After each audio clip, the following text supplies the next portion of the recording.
স্থানীয় বনাম বহিরাগতদের চাকরি, টাকা নিয়ে নিয়োগ, দুর্নীতি, পোর্টালের মাধ্যমে নিয়োগ, দুর্গাপুর, এসব বেশ 2-3 মাস ধরে শুনে আসছে।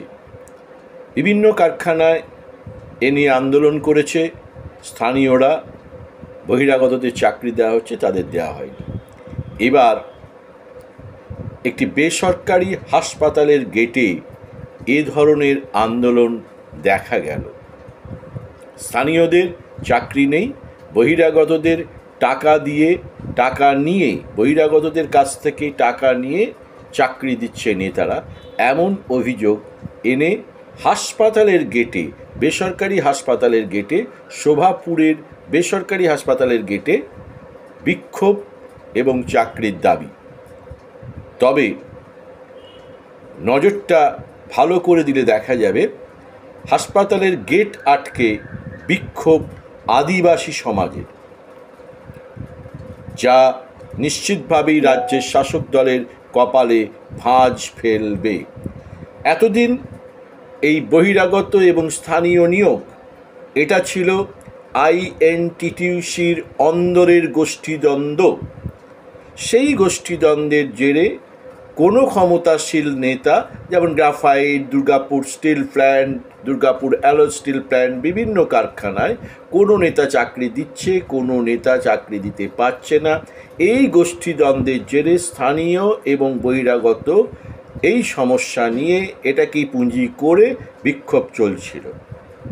এবার কিন্তু আদিবাসীরা তাদের চাকরির দাবিতে হাসপাতালের গেট আটকে বিক্ষোভ দেখালো। এটা কিন্তু নজর কাড়া বিষয় দুর্গাপুর শিল্পাঞ্চলে। এটা কিন্তু আইএনটিটিউসির গোষ্ঠীদ্বন্দ্ব নয়। এবার স্থানীয়রা চাকরি চাইছে এবং আদিবাসী স্থানীয় যুবকরা চাকরি চাইছে হাসপাতালের গেট আটকে বিক্ষোভ জানিয়ে। বৃষ্টিকে উপেক্ষা করে মাথায় ত্রিপল দিয়ে বিক্ষোভ আদিবাসী দিশম গাওতার। হুঁশিয়ারি, কাজ না মিললে আর ভোট নয়। ভোটের সময় নেতারা কাজ দেব বলে আর ভোট পেরোলেই পালিয়ে যায়, ঘুরেও তাকায় না আদিবাসীদের দিকে। আর নয়, অনেক হয়েছে। এবার আদিবাসী সমাজের মহিলা, শিশু, পুরুষ একজোট হয়ে দুর্গাপুরের শোভাপুরের ওই বেসরকারি হাসপাতালের বাইরের গেট আটকে দিয়ে বিক্ষোভ দেখাতে থাকে। ভোট বয়কটের হুঁশিয়ারি। কাজ না মিললে এবার ভয়ঙ্কর আন্দোলন শুরুর হুঁশিয়ারি আদিবাসী সমাজের। নজর কাড়া বিষয় এই কারণেই এবারে এই সমস্যা কিন্তু আইএনটিটিউসির অন্দরের গোষ্ঠীদ্বন্দ্ব নয়। তাহলে আইএনটিটিউসির রাজ্য সভাপতি তথা দুর্গাপুরের আইএনটিটিউসির অভিভাবক ঋতব্রত বন্দ্যোপাধ্যায় কিভাবে এই আদিবাসী সমাজের দাবিকে হ্যান্ডেল করে, নিয়ন্ত্রণ করে, তা দেখার বিষয়।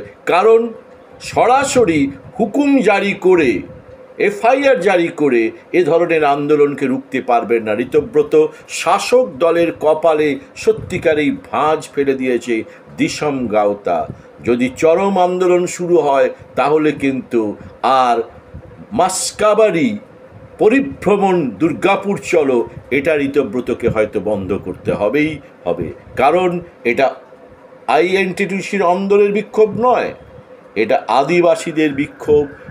কারখানার গেটে নয়, শোভাপুরের বেসরকারি এক হাসপাতালের গেট আটকে চাকরি দাও, নচেত ভোট বয়কট। নজর কাড়া আন্দোলন কিন্তু।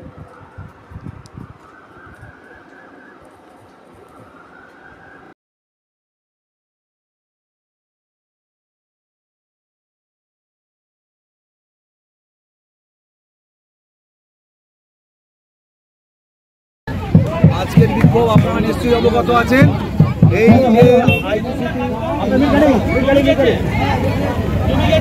এই যে আপনারা নিশ্চয়ই অবগত আছেন, এই যে আইকিউসিটি হসপিটাল গড়ে উঠেছে, এর পাশে শোভাপুর আদিবাসী গ্রাম আছে। দীর্ঘদিন ধরে আপনারা জানেন যে জমিতে এখানকার স্থানীয় আদিবাসী মানুষরা চাষাবাদ করে খেত দীর্ঘদিন ধরে।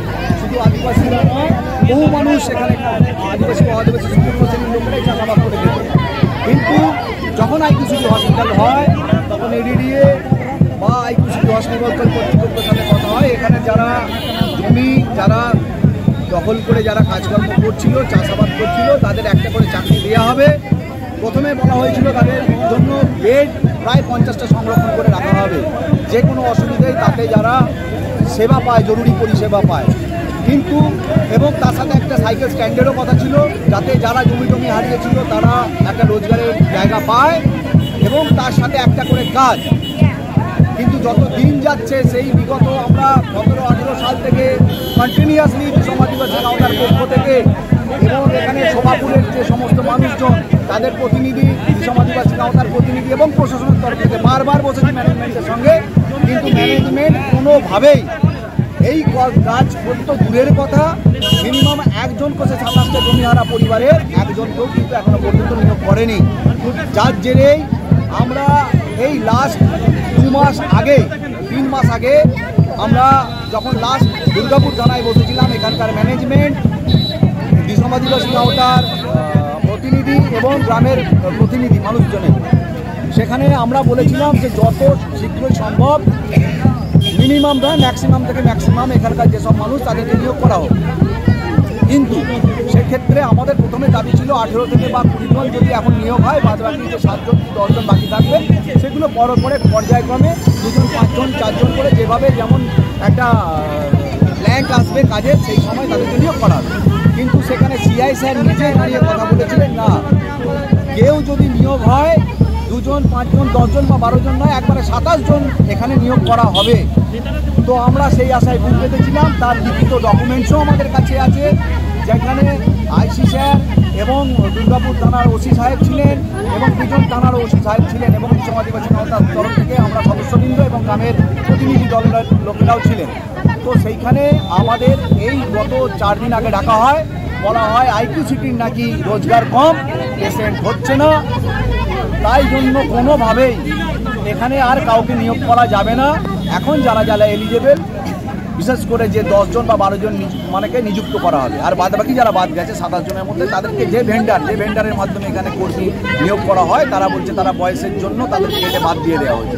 তো আমাদের প্রশ্ন, যদি যখন এইটা আইকিউসিটি তৈরি হয়েছিল তার 1 বছর পর থেকেই যদি নিয়োগ হতো 2 জন করে, অ্যাটলিস্ট আজকে প্রায় 13-14 বছর হয়ে গেল, 13-14 বছর হয়ে কিন্তু পুরো যে কোটাটা 26-27 জনের কোটা কিন্তু কমপ্লিট হয়ে যেত। তারই প্রতিবাদে আপনাদের বিক্ষোভ? হ্যাঁ, তারই প্রতিবাদে বিক্ষোভ। আজকে থেকে আমাদের কিন্তু কন্টিনিউয়াসলি এখানকার একটা রিলে অনশনে বসার প্রোগ্রাম ছিল, কিন্তু আজকে আপনারা জানেন আমাদের ইউনাইটেড ফোরামের তরফ থেকে আজকে আপনার মালদাতে বিরাট বড় আমাদের একটা ডেপুটেশন চলছে, যেখান থেকে আমাদের অনেক প্রতিনিধিরাও সেখানে গেছে। গতকালকে একটা প্রোগ্রাম ছিল, অনেকেই আসতে পারেনি। আমাদের বিশেষ করে এই বর্ষাকাল আপনারা জানেন আদিবাসী যে সমস্ত মানুষজন চাষাবাদ করে খায়, এবং সেই চাষাবাদের জন্যই কিন্তু আমরা প্রোগ্রামের শিডিউলটাকে চেঞ্জ করেছি।